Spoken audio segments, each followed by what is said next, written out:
ମାନେ ଜୟ ଜଗନ୍ନାଥ ସମସ୍ତଙ୍କୁ ପବିତ୍ର ସାର ଏନସିଏସ୍ ଚ୍ୟାନେଲକୁ ୱେଲକମ୍।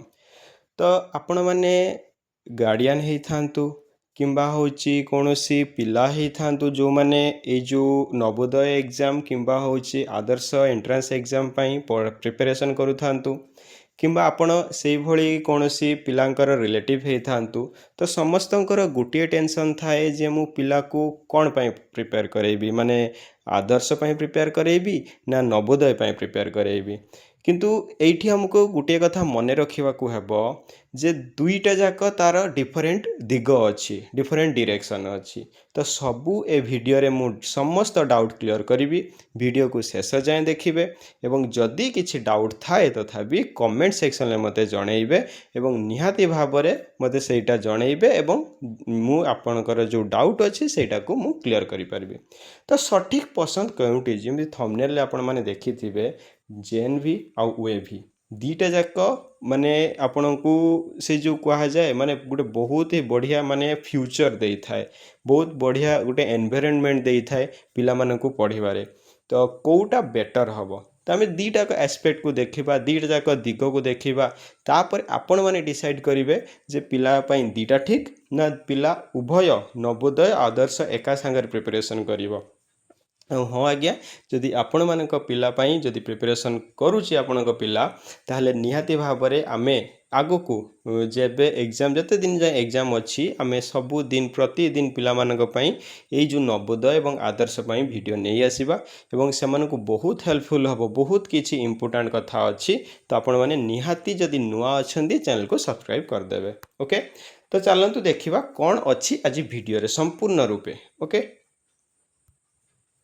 ଓକେ, ତ ଜବାହାର ନବୋଦୟ ବିଦ୍ୟାଳୟ ଏବଂ ଓଡ଼ିଶା ଆଦର୍ଶ ବିଦ୍ୟାଳୟ ମଧ୍ୟରେ ମୁଖ୍ୟ ପାର୍ଥକ୍ୟ କ'ଣ ନା ଜବାହାର ନବୋଦୟ ବିଦ୍ୟାଳୟ କେନ୍ଦ୍ର ସରକାରଙ୍କ ଦ୍ୱାରା ପରିଚାଳିତ ଏବଂ ଆଦର୍ଶ ବିଦ୍ୟାଳୟ ଆପଣଙ୍କର ଓଡ଼ିଶା ସରକାରଙ୍କ ଦ୍ୱାରା ପରିଚାଳିତ। ଆଉ ଏ ସମସ୍ତ ସବୁ ଡେ ବୋର୍ଡ଼ିଂ ସ୍କୁଲ ଅଟେ, ଯାହା କେବଳ ଓଡ଼ିଶାରେ ବିଭିନ୍ନ ବ୍ଲକରେ ଅଛି। କେଉଁଟା ଆଦର୍ଶ ବିଦ୍ୟାଳୟ ଏବଂ ଆପଣଙ୍କର ଯେଉଁ ନବୋଦୟ ବିଦ୍ୟାଳୟ ଏଟା ସମ୍ପୂର୍ଣ୍ଣ ପୁରା ଆମ ଭାରତରେ ଅଛି। ଉଭୟ ସ୍କୁଲ ଗ୍ରାମାଞ୍ଚଳର ମେଧାବୀ ଛାତ୍ରଛାତ୍ରୀମାନଙ୍କୁ CBSE ପାଠ୍ୟକ୍ରମରେ ମାଗଣା ବା ସ୍ୱଳ୍ପ ମୂଲ୍ୟରେ ଉଚ୍ଚମାନର ଇଂରାଜୀ ମାଧ୍ୟମ ଶିକ୍ଷା ପ୍ରଦାନ କରନ୍ତି। ମାନେ ଦୁଇଟି ଯାକ ଆମର CBSE ମୋଡ଼ରେ ଥାଏ ଏବଂ ପିଲାଙ୍କୁ ଇଂଲିଶ ମିଡ଼ିୟମରେ ଏଠି ପଢ଼ାଯାଏ।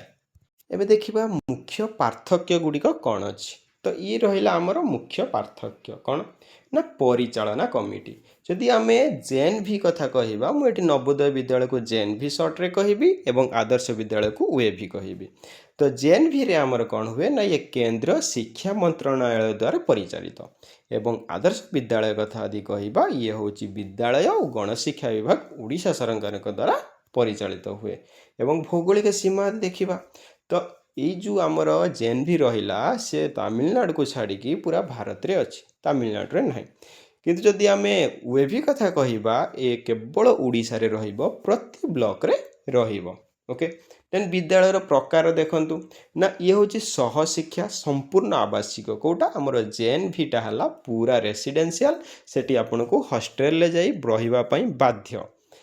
କିନ୍ତୁ ଯଦି ଆଦର୍ଶ ବିଦ୍ୟାଳୟ କଥା କହିବା ଇଏ ସହଶିକ୍ଷା ଡେ ବୋର୍ଡ଼ିଂ, ମାନେ କିଛି ବ୍ଲକରେ ହଷ୍ଟେଲ ସୁବିଧା ଅଛି, କିଛି ମାନେ ଆପଣ ଚାହିଁଲେ ହଷ୍ଟେଲରେ ରହିପାରିବେ, ନହେଲେ ଘରୁ ବି ଯିବା ଆସିବା କରିବେ, ତ ଏଥିରେ କିଛି ଅସୁବିଧା ନାହିଁ। ତ କେଉଁ ବୋର୍ଡ଼ ଅନୁସାରେ ପାଠ ପଢ଼ା ହେବ ନା ବୋଥ୍ ଜେଏନ୍ଭି ଆଉ ଓଏଭି ଉଭୟରେ CBSE ବୋର୍ଡ଼ ଅନୁସାରେ ପାଠ ପଢ଼ା ହେବ। ଶିକ୍ଷାଦାନର ମାଧ୍ୟମ କ'ଣ ନା ଇଂରାଜୀ ସହିତ ଆମର ଜେଏନ୍ଭି କଥା ଯଦି ଆମେ କହିବା ଇଂରାଜୀ ସହିତ ହିନ୍ଦୀରେ ଏଇଟା ପଢ଼ାଯିବ। ଆଉ ଯଦି ଓଏଭି କଥା କହିବା ସମ୍ପୂର୍ଣ୍ଣ ଇଂରାଜୀ ମାଧ୍ୟମ।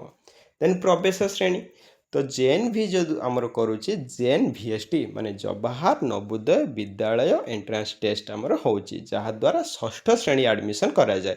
ଓଏଭି ସେରଙ୍କ ଓଡ଼ିଶା ଆଦର୍ଶ ବିଦ୍ୟାଳୟ ଏଣ୍ଟ୍ରାନ୍ସ ଟେଷ୍ଟ, ତ ଇଏ ଷଷ୍ଠ ଶ୍ରେଣୀ ଆଡ଼ମିସନ୍ ପାଇଁ। ଦେନ୍ ପରବର୍ତ୍ତୀ ପ୍ରବେଶ ନବମ ଏବଂ ଏକାଦଶ, ଯଦି ନବମ ଆଉ ଏକାଦଶରେ ଆମର ସିଟ୍ ଫାଙ୍କା ରହିଲା ତାହେଲେ ଜେଏନ୍ଭି ସେଇଟା ହେଉଛି ଏଣ୍ଟ୍ରାନ୍ସ କରେଇକି ପିଲା ସେଇ ସିଟ୍ରେ ଫିଲ୍ଅପ୍ କରେ। କିନ୍ତୁ ଯଦି ଆମେ ଓଏଭି କଥା କହିବା ସପ୍ତମ ଅଷ୍ଟମ ଏବଂ ନବମ ଶ୍ରେଣୀରେ ଯଦି ସିଟ୍ ଫାଙ୍କା ପଡ଼ୁଛି ତାହେଲେ ସ୍ପେଶିଆଲ ଏଣ୍ଟ୍ରାନ୍ସ କରାଇକି ଓଏଭି ସେ ସିଟ୍ ଫିଲ୍ଅପ୍ କରେ। ଦେନ୍ ସଂରକ୍ଷଣ, ନା ଜେଏନ୍ଭିରେ ଗ୍ରାମାଞ୍ଚଳର ପିଲାଙ୍କ ପାଇଁ 75% ସିଟ୍ ସଂରକ୍ଷିତ, ମାନେ ଯେଉଁ ପିଲାମାନେ ଭିଲେଜରୁ ଯାଉଛନ୍ତି, ଗ୍ରାମାଞ୍ଚଳରୁ ଯାଉଛନ୍ତି, ତାଙ୍କ ପାଇଁ 75% ସିଟ୍ ସଂରକ୍ଷଣ ରହିବ। ଆଉ ଯଦି ୱେଭି କଥା କହିବା, ବ୍ଲକର ଜନସଂଖ୍ୟା, SC ST ଜେନେରାଲ ଅନୁସାରେ ସଂରକ୍ଷଣ। ଏବଂ ଯଦି ୱେଭି କଥା କହିବା, ସେଥିରେ କେବଳ 50% ଗାର୍ଲସମାନଙ୍କ ପାଇଁ ସିଟ୍ ଥାଏ। ଦେନ୍ ଖର୍ଚ୍ଚ ବା ଫିସ୍, ଷଷ୍ଠରୁ ଅଷ୍ଟମ ମାନେ ସମ୍ପୂର୍ଣ୍ଣ ମାଗଣା, ମାନେ ଜେଏନ୍ଭିରେ କିଛି ବି ଫିସ୍ ପଡ଼େନି। ଆଉ ଯଦି ୱେଭି କଥା କହିବା, ତାହେଲେ ସମ୍ପୂର୍ଣ୍ଣ ମାଗଣା କିମ୍ବା ଅତି ସ୍ୱଳ୍ପ ଖର୍ଚ୍ଚ ଏଠି ଲାଗିଥାଏ। ଯେମିତି ହଷ୍ଟେଲ ଫି ଟିକେ ଲାଗିପାରିବ, ତ ଏମିତି ଅଳ୍ପ ଖର୍ଚ୍ଚ ଲାଗିଥାଏ। ଓକେ, ତ ଇଏ ରହିଲା ମାନେ ଡିଟେଲ୍ସରେ ମୁଁ କହିଲି, ବହୁତ ସର୍ଟରେ କହିଲି, ଅଳ୍ପ ସମୟ ଭିତରେ କହିଲି ଯେ କ'ଣ କ'ଣ ଡିଫରେନ୍ସ। ଏବେ ନିଜେ ଡିସାଇଡ଼୍ କରନ୍ତୁ। ଆଉ ଗୋଟିଏ କଥା, ଯଦି ଆମେ ଦେଖିବା ଜେଏନ୍ଭି ପାଇଁ ଆମ ଡିଷ୍ଟ୍ରିକ୍ଟରେ, ପ୍ରତି ଡିଷ୍ଟ୍ରିକ୍ଟରେ କିମ୍ବା ସିଲେକ୍ଟେଡ଼ କେତେକ ସ୍ଥାନରେ ଥାଏ 80 ସିଟ୍, ମାନେ 80ଟା ଥାଏ। ଆଉ ୱେଭି ପାଇଁ ଗୋଟିଏ ବ୍ଲକରେ, କାରଣ ୱେଭି ଗୁଡ଼ାକ ଏଭ୍ରି ବ୍ଲକରେ ଅଛି, ତ ୱେଭି ପାଇଁ ଆମର କ'ଣ ହୁଏ ନା 80ଟା ସିଟ୍ ଥାଏ। କେଉଁଠି? ଆମର ପ୍ରତି ବ୍ଲକରେ, ଯେଉଁଥିରୁ ଆମର 40 ରହିବ ଗାର୍ଲସମାନଙ୍କ ପାଇଁ, ଆଉ 40 ରହିବ ଆମର ବଏଜ୍ମାନଙ୍କ ପାଇଁ। ବଏଜ୍ମାନଙ୍କ ପାଇଁ 40 ଆଉ ଗାର୍ଲସମାନଙ୍କ ପାଇଁ ଆମର 40ଟା ସିଟ୍ ରହିବ। ତା ବାଦେ ପୁଣି ଆମର SC ST ଇଏ ସବୁ ପିଲାମାନଙ୍କ ପାଇଁ ତାଙ୍କର ଯେତିକି ରିଜର୍ଭେସନ୍ ପଲିସି ଅଛି ସେଇ ଅନୁସାରେ ସିଟ୍ ରହିବ। ତ ଆଶା କରୁଛି ସମସ୍ତେ ବୁଝିପାରିଥିବେ। ଯଦି ବି କିଛି ଡାଉଟ୍ ଅଛି କମେଣ୍ଟରେ ମୋତେ ଜଣାନ୍ତୁ। ମୁଁ ଆପଣଙ୍କର କମେଣ୍ଟ ପଢ଼ି ଆପଣଙ୍କର ଡାଉଟ୍ କ୍ଲିୟର୍ କରିବି। ତ ରହିଲି, ଜୟ ଜଗନ୍ନାଥ। ଯଦି ଆପଣମାନେ କମେଣ୍ଟ କରିବେ, ଆମେ ପୁଣି ଏକ ନୂଆ ଭିଡ଼ିଓ ନେଇ ଆସିବା, ଯେଉଁଥିରେ ପିଲାମାନେ କେମିତି ଏଣ୍ଟ୍ରାନ୍ସ ଏକ୍ଜାମ୍ ପାଇଁ ପ୍ରିପାରେସନ୍ କରିବେ, ସେଥିରେ ଆମେ ପୁରାପୁରି ଭଲ ଭାବରେ ବିଶଦ ଆଲୋଚନା କରିବା। ଓକେ, ତ ରହିଲି, ଜୟ ଜଗନ୍ନାଥ। ଥ୍ୟାଙ୍କ ୟୁ, ଧନ୍ୟବାଦ, ରାଧେ ରାଧେ।